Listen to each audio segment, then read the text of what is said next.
সুপ্রিয় দর্শক শ্রোতা, আসসালামু আলাইকুম রহমতুল্লাহি অবরকাতু। কোরআন খতম ক্লাসে ভর্তি চলছে। কোরআন খতম ক্লাসে ভর্তি চলছে। আল মুনতাহা টিভি একটি ইউটিউব চ্যানেল। আমি হাফেজ কারি শাকিল আহমেদ। কোরআন খতম ক্লাস বেচ নং ১। যারা প্রথম থেকে কোরআন শিখতে চান, পড়তে পারেন কিন্তু শুদ্ধ হয় না, তাহলে এই কোর্সটি আপনার জন্য। ক্লাস করার সময় প্রতিদিন বাংলাদেশ সময় সন্ধ্যা ৭টায়। বিশেষ দ্রষ্টব্য, সবক কোর্সে ভর্তির জন্য যোগাযোগ করুন 01600246251 অথবা 01715775106। এই দুটি নাম্বার থেকে যে কোনো একটি নাম্বারে যোগাযোগ করলেই আপনি আমাদের সাথে যোগাযোগ করতে পারবেন। ইনশাআল্লাহ ভর্তি এবং সবক গ্রহণের বিস্তারিত তথ্য জানতে পারবেন। সম্মানিত ভিউয়ার্স, সরাসরি ক্লাসের সাথে যুক্ত হওয়ার জন্য আপনি এই নিয়মটি অবলম্বন করতে পারেন। সর্বপ্রথম ইউটিউবে প্রবেশ করে আল মুনতাহা টিভি লিখে সার্চ করবেন। অতঃপর লোগোতে ক্লিক করে চ্যানেলে প্রবেশ করে লাইভ অপশনে ক্লিক করলেই আমাদের ক্লাসের সাথে যুক্ত হতে পারবেন ইনশাআল্লাহ। সম্মানিত ভিউয়ার্স, আমি আর কথা না বাড়িয়ে আমাদের মূল পর্ব শুরু করছি। সকলেই মনোযোগ সহকারে শুরু থেকে শেষ পর্যন্ত আমরা ক্লাসগুলো করব ইনশাআল্লাহ। প্রিয় দর্শক, আজ আমাদের কোরআন খতম ক্লাস ১০ম নম্বর পর্ব। আর এই কোরআন খতম ক্লাসের ১০ম নম্বর পর্ব আজকে আমাদের শুরু হবে ইনশাআল্লাহ সূরাতুল বাকারার ২৫ নং আয়াত থেকে। সকলেই কোরআন করে সূরাতুল বাকারার ২৫ নং আয়াত বের করে সকলেই আমরা ক্লাসের সাথে যুক্ত হয়ে যাই এবং শুরু থেকে আমরা শেষ পর্যন্ত ক্লাসগুলো করব ইনশাআল্লাহ। আপনি যদি আমাদের এই পর্বে নতুন হয়ে থাকেন, তাহলে আপনার জন্য পরামর্শ হচ্ছে আপনি আমাদের বিগত ক্লাসগুলো করে আসতে হবে। প্রথম নাম্বার পর্ব থেকে ৯ম নাম্বার পর্ব পর্যন্ত ক্লাসগুলো করে আসলে এরপরে যখন আপনি এই ১০ম নাম্বার পর্বে জয়েন করবেন, তখন আপনার জন্য ক্লাসগুলো করতে সুবিধা হবে এবং বুঝতে সুবিধা হবে। তাই আপনি যদি আমাদের এই পর্বে নতুন হয়ে থাকেন, তাহলে আপনি বিগত ক্লাসগুলো করে আসবেন ইনশাআল্লাহ। সম্মানিত ভিউয়ার্স, আমি আর কথা না বাড়িয়ে আমাদের মূল পর্ব শুরু করছি। সকলে আমরা মনোযোগ সহকারে শুরু থেকে শেষ পর্যন্ত ক্লাসগুলো করব ইনশাআল্লাহ। আর এই ক্লাসগুলো যদি আপনি পার্ট বাই পার্ট করতে পারেন, তাহলে আমি আশাবাদী এবং এই বিশ্বাস রাখি যে আপনি অবশ্যই সহি শুদ্ধভাবে কোরআন পড়তে পারবেন এবং শিখতে পারবেন ইনশাআল্লাহ। ক্লাস শুরু করার পূর্বে আমরা এই দুটি আয়াত বেশি বেশি পড়ে নিব। কোন দুটি আয়াত? সেই দুটি আয়াত বা পড়লেই বা আমাদের কি লাভ হবে? পড়ার শুরুতে এই দুটি আয়াত পড়লে আমাদের যাদের স্মৃতিশক্তি এবং জেহান শক্তি কম আছে, আমাদের স্মৃতিশক্তি এবং জেহান শক্তি বৃদ্ধি পাবে ইনশাআল্লাহ। তাই পড়ার শুরুতে এই দুটি দোয়া আমরা বেশি বেশি পড়ে নিব। কোন দুটি দোয়া? সবাই একবার আমার সাথে বলেন, রব্বি জিদনি ইলমা, রব্বি জিদনি ইলমা, রব্বি জিদনি ইলমা, রব্বি ইশরাহ লি সাদরি ويسر لي أمري واحلل عقدة من لساني يفقه قولي وبك نستعين يا মুস্তাআন। সর্বনিম্ন আপনি এই দোয়াটি ২১ বার পড়ে নেবেন। আর পড়া শুরু করার পূর্বে অবশ্যই তাওস তাসমিয়া পড়ে নিতে হবে। সবাই একবার আমার সাথে পড়েন, أعوذ بالله من الشيطان الرجيم بسم الله الرحمن الرحيم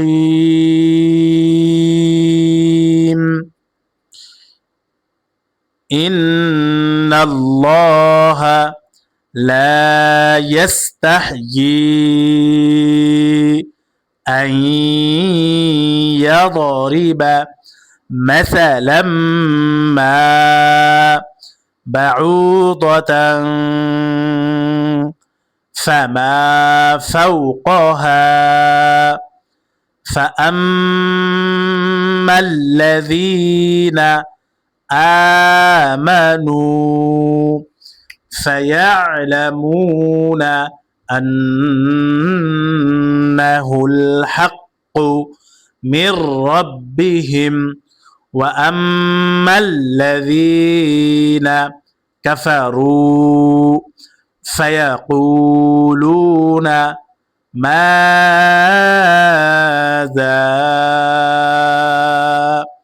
أراد الله بهذا مثلا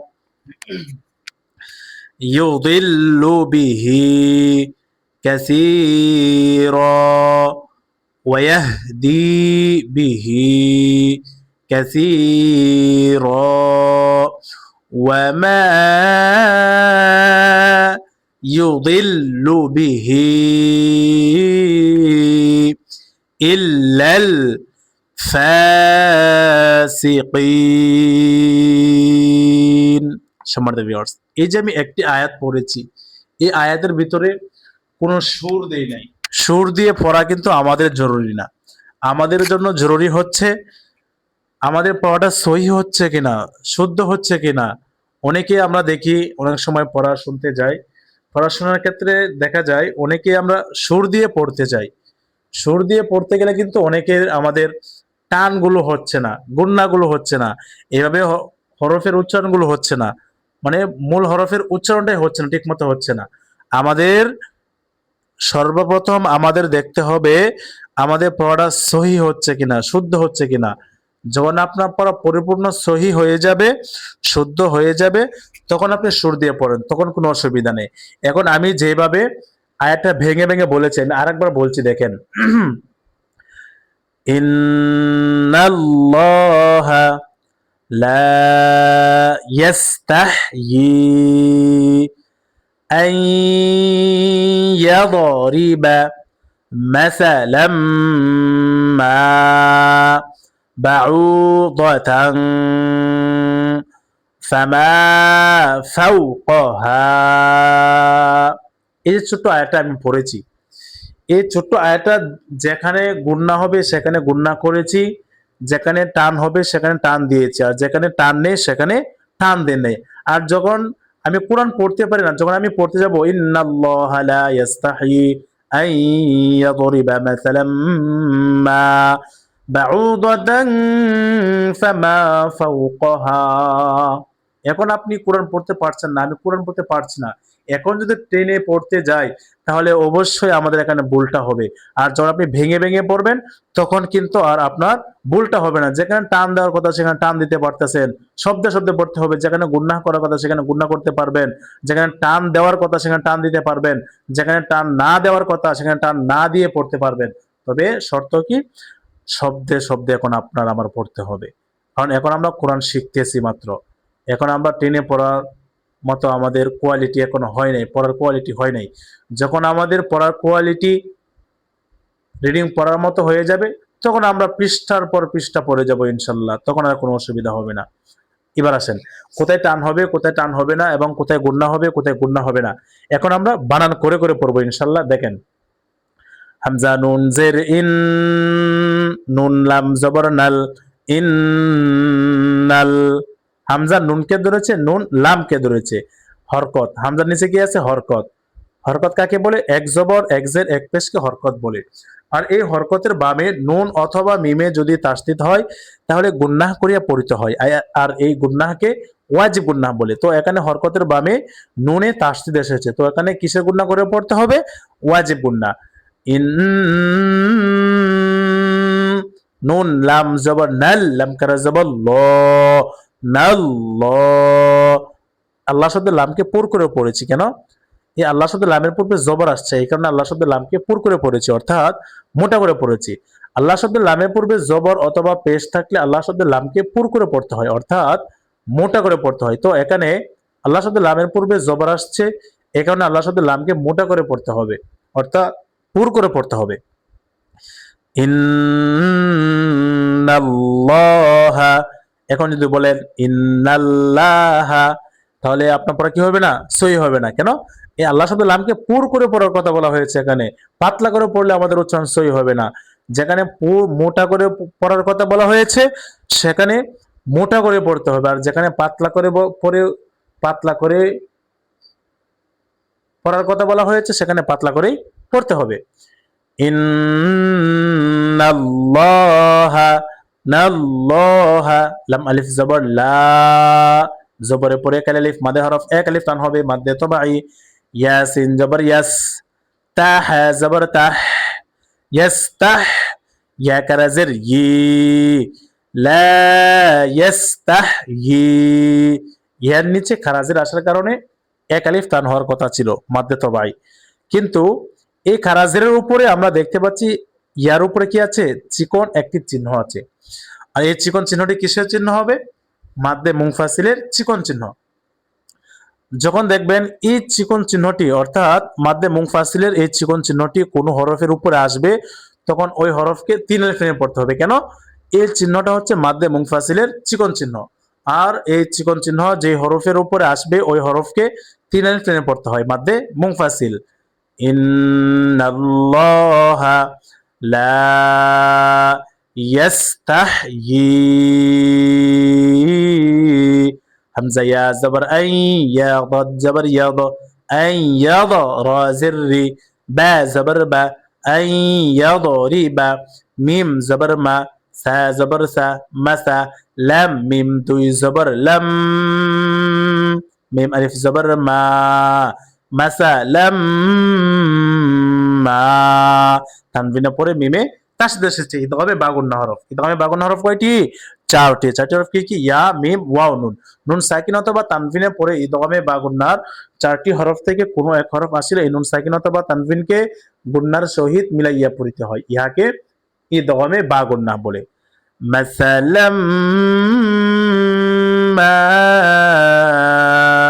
মা এক আলিফ টান হয়েছে কেন জবরের পরে কালি আলিফ জবরের বাম পাশে কালি আলিফ মাদের হরফ আর মাদে হরফ হইলে এক আলিফ টানিয়া পড়িতে হয় ইহাকে মাদ্দে তবাই বলে মাদে হরফ কয়টি তিনটি হরফ কি কি ওয়াও আলিফ ইয়া জবরের পরে কালি আলিফ পেশের পরে ওয়াও সাকিন এবং জেরের পরে ইয়া সাকিন মাদে হরফ আর মাদে হরফ হইলে এক আলিফ টানিয়া পড়িতে হয় মাদ্দে তবাই তাহলে মাসালাম মা বাউদাতান বা জবর বা আইন ওয়াও পেশ আউ বাউ পেশের পরে ওয়াও সাকিন কিসের হরফ মাদে হরফ আর মাদে হরফ হইলে এক আলিফ টানিয়া পড়িতে হয় ইহাকে মাদ্দে তবাই বলে আর মাদ্দে তবাই কত আলিফ টানিয়া পড়তে হয় তিন আলিফ টানিয়া পড়িতে হয় ইহাকে মাদ্দে তবাই বলে এরপর দেখেন মাসালাম মা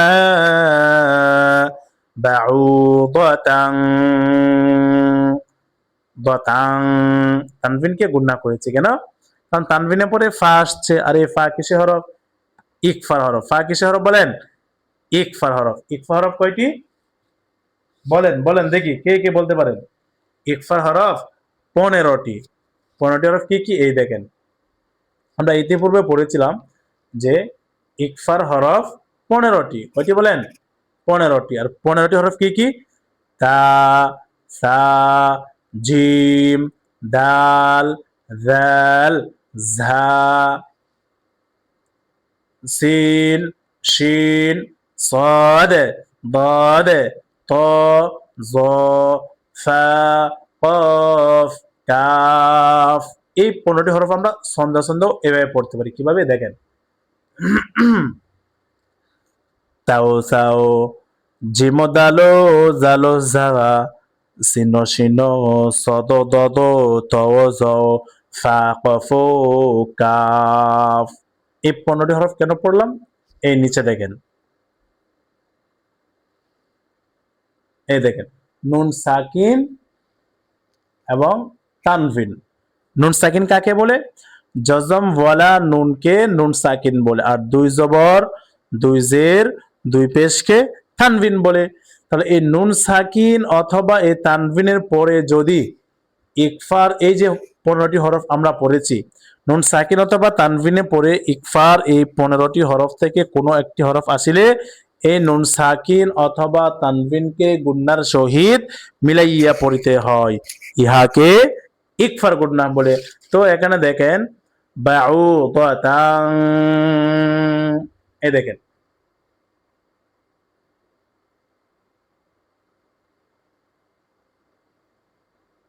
দ তাং, তানভিনের পরে ফা আসছে, আর ফা কিসে হরফ? ইকফা হরফ। এই কারণে তানভিনকে গুণনা করে পড়তে হবে। আর এই গুণনাকে কিসে গুণনা বলে? ইকফার গুণনা। নুন সাকিন অথবা তানভিনের পরে ইকফার 15 হরফ থেকে কোনো এক হরফ আসিলে এই নুন সাকিন অথবা তানভিনকে গুণনার সহিত মিলাইয়া পড়িতে হয়, ইহাকে ইকফার গুণনা বলে। বাউদাতান, ফা জবর ফা, মিম আলিফ জবর মা, ফা মা, জবরের পরে এক আলিফ মাদে হরফ, এক আলিফ টান হবে মাদে তবাই। ফা ওয়াও জবর ফাউ, কফ জবর ক, ফাউ ক, হা আলিফ জবর হা, ফাউ ক হা, জবরের পরে এক আলিফ মাদে হরফ, এক আলিফ টান হবে মাদে তবাই। ফামা, ফাউ ক হা, ফাউ ক হা, ফা ওয়াও জবর ফাউ, ফা ওয়াও কে ধরেছে, এই যে ফা ওয়াও কে ধরেছে, এই ওয়াও কিসের হরফ? লিনের হরফ। লিনের হরফ কয়টি? দুইটি। দুইটি হরফ কি কি? ওয়াও ইয়া, জবরের উপরে ওয়াও সাকিন এবং জবরের উপরে ইয়া সাকিন, লিনের হরফ। আর লিনের হরফ হইলে তাড়াতাড়ি পড়তে হয়। এবার আসেন, ইন্নাল্লাহা লা ইয়াস্তাহয়ি আন ইয়াদরিবা মাসালাম মা বাউদাতান فما فوقها إن الله لا يستحيي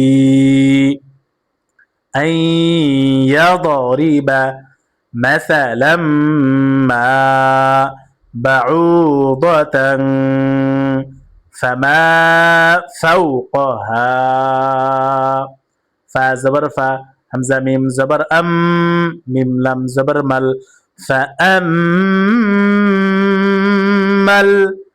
فأمل হরকতের বামে মিমে তাসদীদ এসেছে। হরকত কাকে বলে? এক জবর এক জের এক পেশ হরকত বলে। আর এই এক জবরের বামে কি আসছে? মিমে তাসদীদ এসেছে, মানে হরকতের বামে মিমে তাসদীদ এসেছে। হরকতের বামে নুন অথবা মিমে যদি তাসদীদ হয় তাহলে গুন্নাহ করিয়া পড়তে হয়, আর এই গুন্নাহকে ওয়াজিব গুন্নাহ বলে। তো ওয়াজিব গুন্নাহ হরফ কয়টি? দুইটি। দুইটি হরফ কি কি? নুন এবং মিম। হরকতের বামে নুন অথবা মিমে তাসদীদ হইলে গুন্নাহ করিয়া পড়িতে হয়, আর এই গুন্নাহকে ওয়াজিব গুন্নাহ বলে। তো এখানে হরকতের বামে মিমে তাসদীদ আসার কারণে ওয়াজিব গুন্নাহ হয়েছে। ফাআম্মাল লাম জবর লা, যাল ইয়া জের জি, নুন জবর না, ফাআম্মাল্লাযীনা, হামজা কারা জবর আ, মিম জবর মা, আমা, নুন ওয়াও পেশ নু, আমানু, হামজার উপরে খেরা জবর আসার কারণে এক আলিফ টান হবে মাদ্দে বদল। হামজার হরকতকে এক আলিফ টানিয়া পড়ার নাম মাদ্দে বদল। আমানু, পেশের উপরে ওয়াও সাকিন মাদে হরফ এক আলিফ টান হবে মাদ্দে তবাই।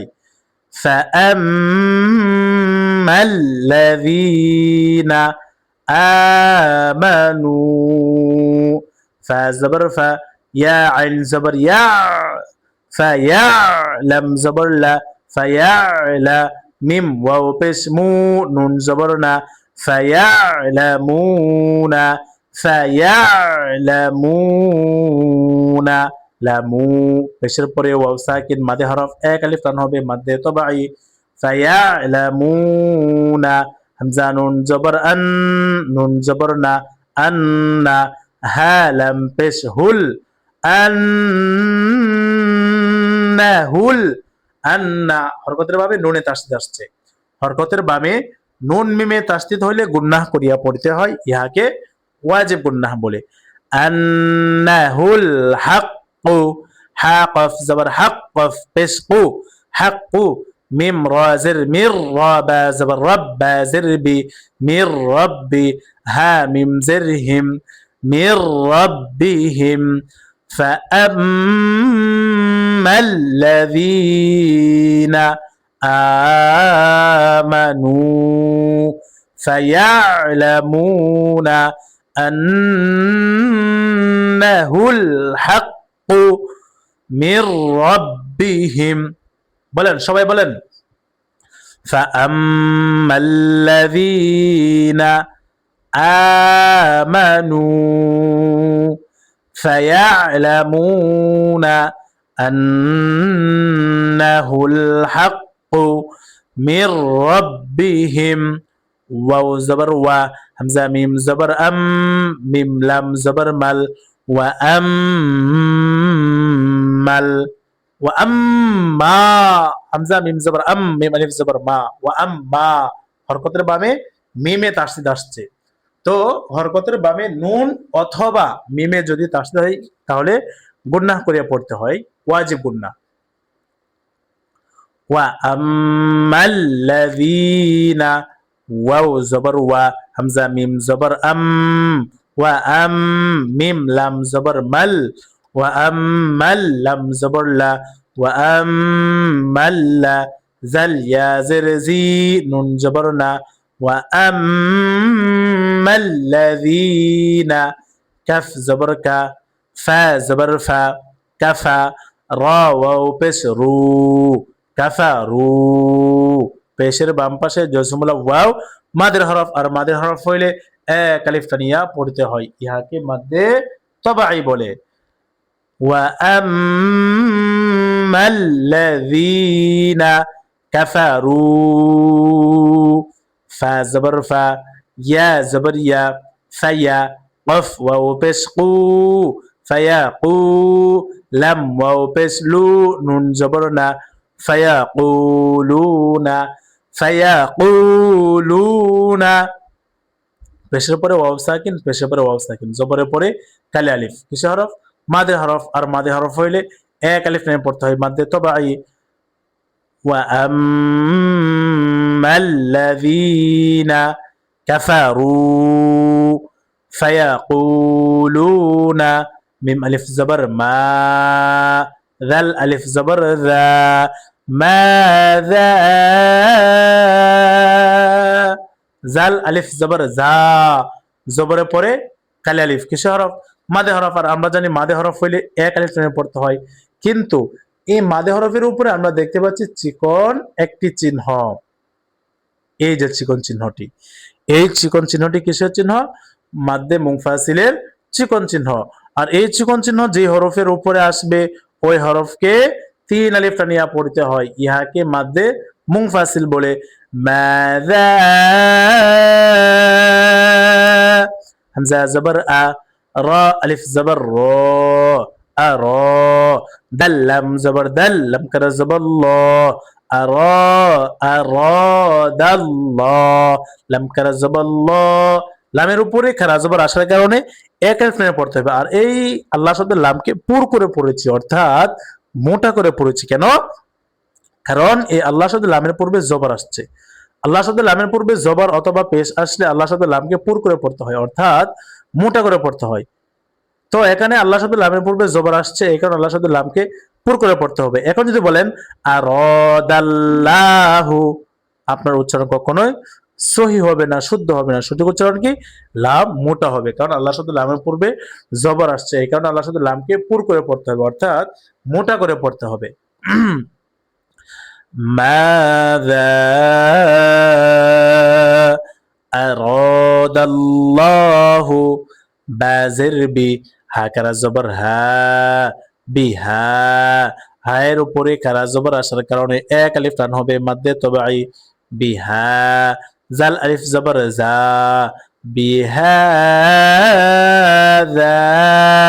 হায়ের উপরে কারা জবর আসার কারণে এক আলিফ টান হবে মাদ্দে তবাই, জবরের পরে কারা আলিফ আসার কারণে এক আলিফ টান হবে মাদ্দে তবাই।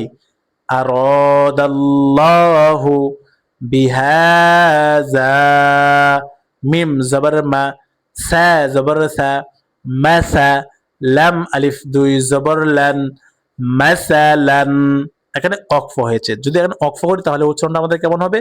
মাসালান থেকে মাসালা হবে। কেন? দুই জবরের বামে অক্ফ করিলে এক আলিফ টানিয়া পড়িতে হয় মাদ্দে আওয়াজ, একে কি বলে?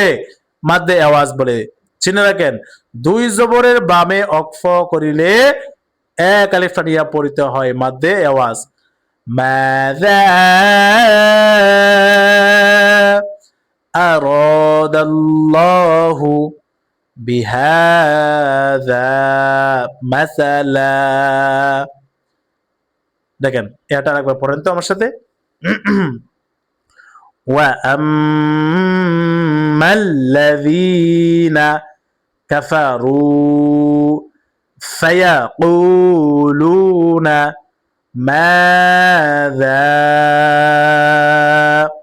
أراد الله بهذا مثلا يا بسيو ضد لم زر ضل يضل لم بسلو يضل يضل কোনটান হবে না বাজের বি হা কারাজের হি বিহি হায়ের নিচে কারাজের আসার কারণে এক আলিফ টান হবে মাদ্দে তবাই কাফ জবর কা সা ইয়া জের সি কাসি জেরে পরে ইয়া সাকিন মাদে হরফ এক আলিফ টান হবে মাদ্দে তবাই র আলিফ দুই জবর রন কাসিরন শব্দটা কি কাসিরন তবে এখানে অক্ফ হওয়ার কারণে তাহলে উচ্চারণ কেমন হবে দুই জবরের বামে অক্ফ করলে এক আলিফ টেনে পড়তে হয় মাদ্দে এওয়াজ তো আর যদি আপনি চান আপনি যদি মনে করেন যে এখানে আপনি টেনে পড়ে যাবেন কাসিরন ওয়া ইয়াহদি বিহি কাসিরা এইভাবে কিন্তু আপনি টেনেও পড়ে পারবেন তবে যদি আপনার দম খোলায় তাহলে আপনি টেনে পড়ে ফেলবেন একসাথে মিলিয়ে আর যদি মনে করেন আপনার দম খোলাবে না নিঃশ্বাস ছোট তাহলে আপনি এখানে অক্ফ করবেন কাসিরন থেকে কাসি র হবে দুই জবরে বামে অক্ফ করলে এক আলিফ টেনে পড়তে হয় মধ্যে আওয়াজ দেখেন ইউদিল্লু বিহি কাসীরা ইউদিল্লু বিহি কাসীরা এরপর দেখেন ওয়াও জবর ওয়া ইয়া হা জবর ইয়াহ ওয়া ইয়াহ দাল ইয়া জের দি ওয়া ইয়াহদি জেরে পরে ইয়া সাকিন মাদে হরফ এক আলিফ টান হবে মাদ্দে তবাই ওয়া ইয়াহদি বা জের বি হা কারা জের হি বিহি হায়ের নিচে কারা জের আসার কারণে এক আলিফ টান হবে মাদ্দে তবাই ওয়া ইয়াহদি বা জের বি হা কারা জের হি ওয়া ইয়াহদি বিহি কাফ জবর কা সা ইয়া জের সি কাসি রা আলিফ দুই জবর রন কাসিরন তো এখানে অক্ফ হলে কি হবে কাসি র হবে কেন দুই জবরের বামে অক্ফ হয়েছে দুই জবরের বামে অক্ফ করিলে এক আলিফ টেনে পড়তে হয় মাদ্দে আওয়াজ দেখেন ওয়াহদি বিহি কাসীরা ওয়াও জবর ওয়া মিম আলিফ জবর মা ওয়া মা জবরের পরে এক আলিফ কিসের হরফ মাদের হরফ আর মাদে হরফ হইলে এক আলিফ টানিয়া পড়িতে হয় ইহাকে মাদ্দে তবাই বলে ওয়া মা ইয়া পেশিও ضاد لام زر ضل لام পেশলু ওয়া মা ইউদিল্লু বা জের বি হা কারাজের হি বিহি হায়ের নিচে খারাজের আসার কারণে এক আলিফ টান হওয়ার কথা ছিল কিন্তু এই খারাজের উপরে আমরা দেখতে পাচ্ছি চিকন একটি চিহ্ন এই চিকন চিহ্নটি কিসের চিহ্ন মাদ্দে মুনফাসিলের চিকন চিহ্ন আর এই চিকন চিহ্ন যে হরফের উপরে আসবে ওই হরফকে তিন আলিফ টানিয়া পড়তে হয় ইহাকে মাদ্দে আওয়াজ বলে সরি মাদ্দে মুনফাসিল বলে মাদ্দে হরফের উপরে চিকন চিহ্ন বামে কারা হামজা হইলে তিন আলিফ টানিয়া পড়তে হয় ইহাকে মাদ্দে মুনফাসিল বলে এবার আসেন তাহলে মোট কথা মাদ্দে মুনফাসিল কাকে বলে সংজ্ঞা কি এগুলো আমাদের জানার দরকার নেই আমাদের শুধু এতটুকু জানতে হবে কিভাবে পড়াটা সহি করে পড়তে হবে শুদ্ধ করে পড়তে হবে আর এই চিকন চিহ্নটা স্মরণ রাখবেন এই চিকন চিহ্নটা হলো মাদ্দে মুনফাসিলের চিকন চিহ্ন আর এই চিকন চিহ্ন যে হরফের উপরে আসবে ওই হরফকে তিন আলিফ টেনে পড়তে হয় মাদ্দে মুনফাসিল এরপর দেখেন ওয়ামা ইউদিল্লু বিহি হামজা লাম জের ইল লাম লাম জবর লাল ইল্লাল ফা কারা জবর ফা ইল্লাল ফা, সিন জের সি, কফ ইয়া জের কি, নুন জবর না, ইল্লাল ফাসিকিনা, ফাসিকি, জেরে পরে কফ ইয়া জের কি, জেরে পরে ইয়া সাকিন, জেরে পরে ইয়া সাকিন কিসের হরফ? মাদের হরফ। আর মাদের হরফ হলে আমরা জানি কি করে পড়তে হয়, এক আলিফ লামে পড়তে হয়। কিন্তু যখন দেখবেন এই মাদের হরফটার বামে হরফটাই কি হয়েছে, অক্ফ হয়েছে, মাদের হরফের বামে হরফে অক্ফ হইলে তিন আলিফটা নিয়া পড়তে হয়। ইহাকে মাদ্দে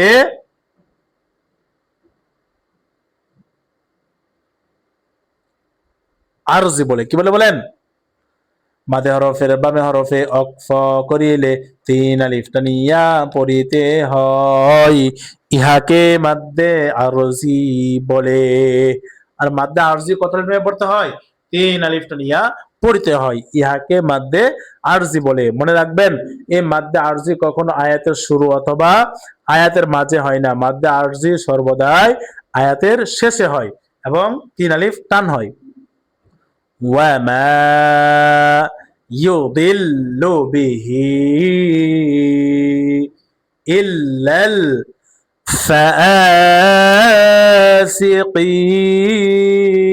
الفاسقين। এবার আসেন, এই যে আমরা এতক্ষণ আমরা পরিপূর্ণ একটি আয়াত পড়েছি, এই আয়াতটাই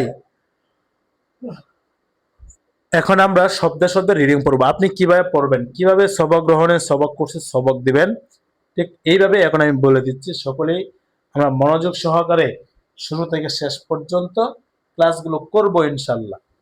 এবার আসেন, বলেন আমার সাথে সাথে বলেন, ইন্নাল্লাহা লা ইয়াস্তাহয়ি আন ইয়াদরিবা মাসালাম মা বাউদাতান ফামা ফাওকাহা فأما الذين آمنوا فيعلمون أنه الحق من ربهم وأما الذين كفروا فيقولون ماذا أراد الله بهذا مثلا يضل به كثيرا ويهدي به كثيرا وما يضل به إلا الفاسقين وما يضل به إلا الفاسقين। সম্মানিত ভিউয়ার্স, এতক্ষণ আমরা সূরাতুল বাকারার 25 নং আয়াতটি আমরা পড়েছি আলহামদুলিল্লাহ। এর পরবর্তীতে 26 নং আয়াত এখন ইনশাআল্লাহ দেখেন।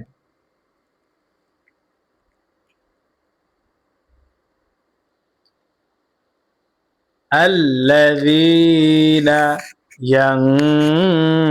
ينقضون عهد الله من بعد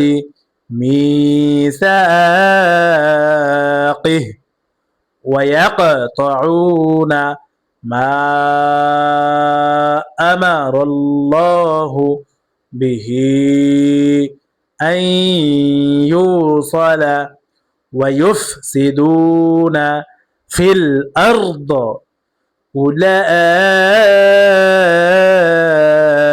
أولئك هم الخاسرون।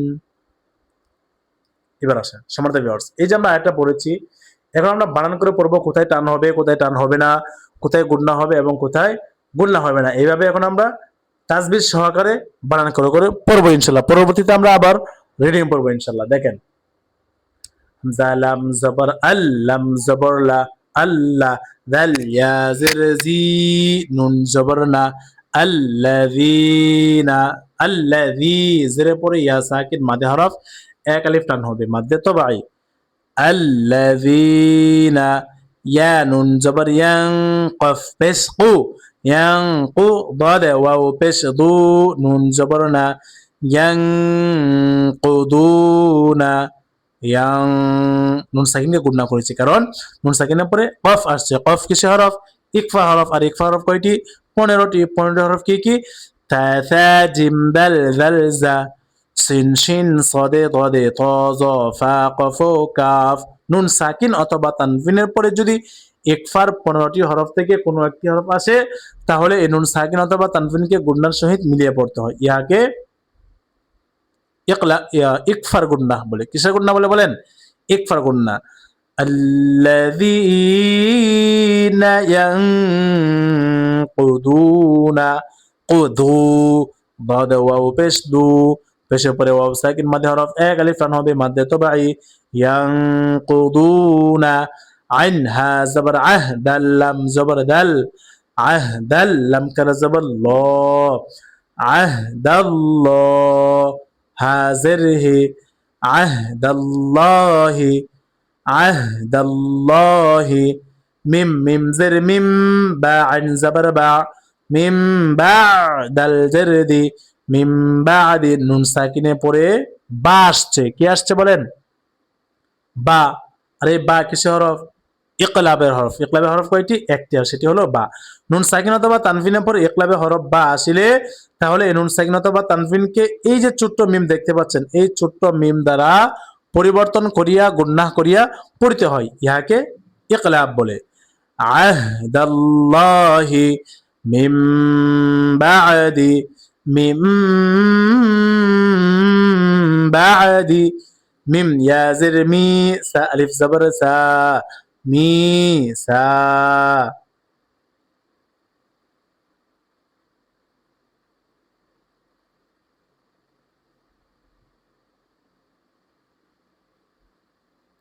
মুসাল কিতাবা, দেখেন, আল্লাযীনা ইয়ানকুদুনা আহদাল্লাহি মিন বাদি মিসাকি,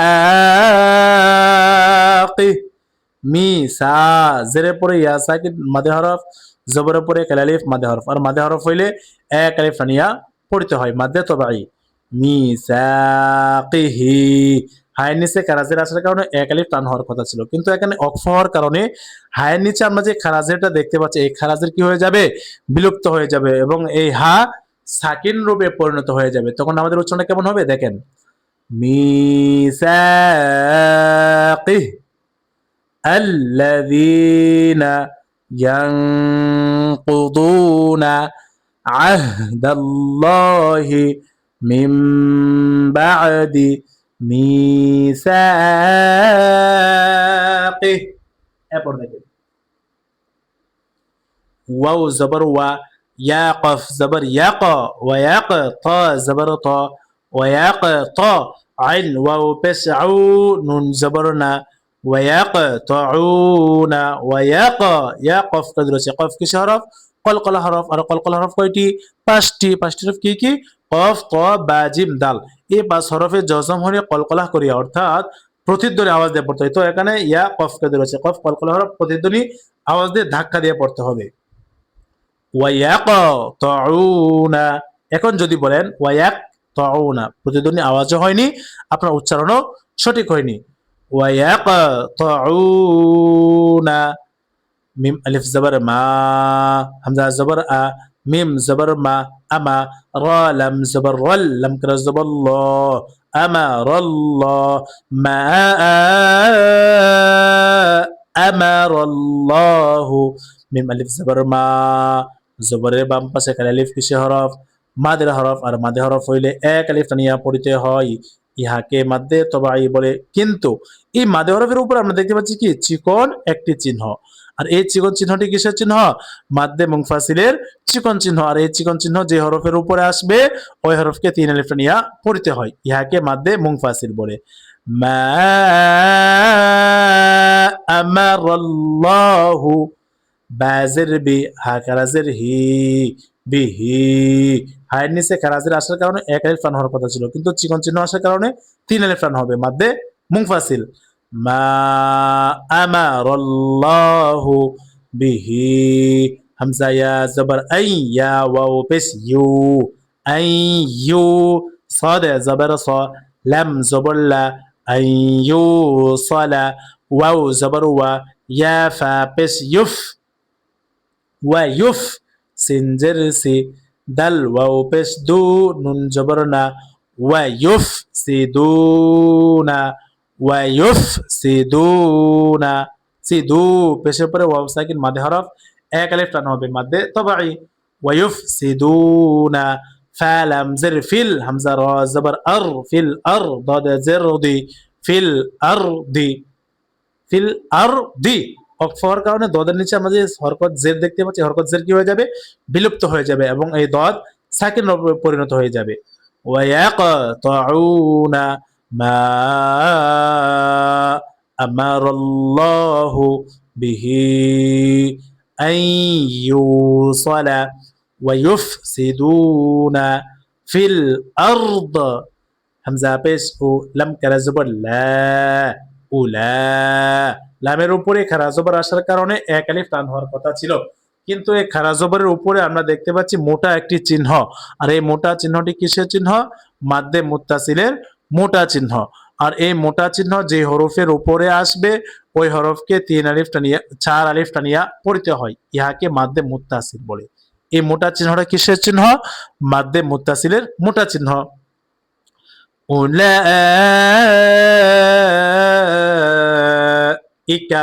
হা পেশ হু, মিম লাম পেশ মুল, হুমুল খ কারা জবর খ, হুমুল খ, সিন জের সি, রা ওয়াও পেশ রু, নুন জবর না, হুমুল খ সিরুনা। খয়ের উপরে খারা জবর আসার কারণে 1 আলিফ টান হবে, মাদ্দে তবাই। রা ওয়াও পেশ রু, পেশের পরে ওয়াও সাকিন মাদে হরফ, আর মাদে হরফ হইলে 1 আলিফ টেনে পড়তে হয়, কিন্তু এই মাদে হরফের বামে হরফে কি হয়েছে? অক্ফ হয়েছে, তাই এই মাদে হরফকে 3 আলিফ টেনে পড়তে হবে। মাদে হরফের বামে হরফে অক্ফ হইলে 3 আলিফ টানিয়া পড়িতে হয়, ইহাকে মাদ্দে আরজি বলে। আর এই মাদ্দে আরজি সর্বদাই 3 আলিফ টেনে পড়তে হয়। আর মনে রাখবেন, এই মাদ্দে আরজি কখনো আয়াতের শুরু অথবা আয়াতের মাঝে হয় না, এই আরজি সর্বদাই আয়াতের শেষে হয়। এবার আসেন এই পরিপূর্ণ আয়াতটি এখন আমরা রিডিং করবো ইনশাআল্লাহ। সবাই আমার সাথে সাথে বলেন। আল্লাযীনা ইয়ানকুদুনা আহদাল্লাহি মিন বা'দি ميثاقه ويقطعون ما أمر الله به أن يوصل ويفسدون في الأرض أولئك هم الخاسرون الذين ينقضون عهد الله من بعد ميثاقه ويقطعون ما أمر الله به أن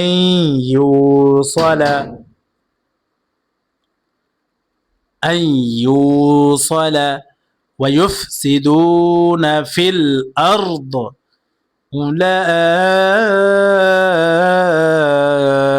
أولئك هم الخاسرون। সম্মানিত ভিউয়ার্স, আজ আমাদের কোরআন খতম ক্লাস 10 নম্বর পর্ব। আর এই 10 নম্বর পর্বে আজকে আমরা দুটি আয়াত পড়েছি, সূরাতুল বাকারার 25 এবং 26, এই দুটি আয়াত পড়েছি আলহামদুলিল্লাহ। সম্মানিত ভিউয়ার্স, সকলেই আল মুনতাহা টিভি ইউটিউব চ্যানেল সাবস্ক্রাইব করে এবং শেয়ার করে অন্য দিনী মুসলমান ভাই বোনদেরকে কোরআন পড়ার ব্যবস্থা করে দেবেন ইনশাআল্লাহ। সম্মানিত ভিউয়ার্স, আজ আমাদের কোরআন খতম ক্লাস 10 নম্বর পর্ব আজকে এখানে সমাপ্ত করছি। আসসালামু আলাইকুম ওয়া রাহমাতুল্লাহি ওয়া বারাকাতুহু।